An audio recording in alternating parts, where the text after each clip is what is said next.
раньше они осетины всех это время они сильные борцы, Сослан, Анди, таких многие, Хадарца, они Хадарца мой родственник, или там местным чемпионат мира участвовал, поэтому я хорошо знаю о них, ваших борцах.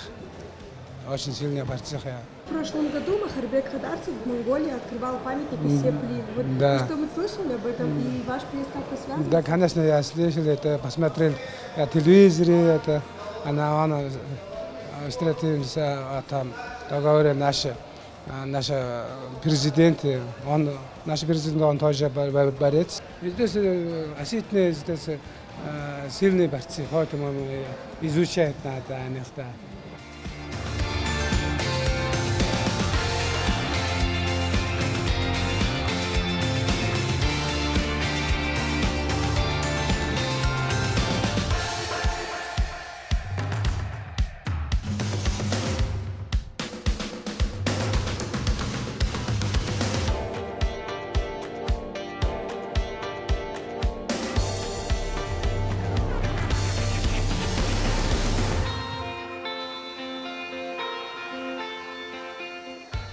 Каждый год здесь бываем, хорошая база, хорошие условия, и здесь хорошие борцы есть, и приготовимся к соревнованиям.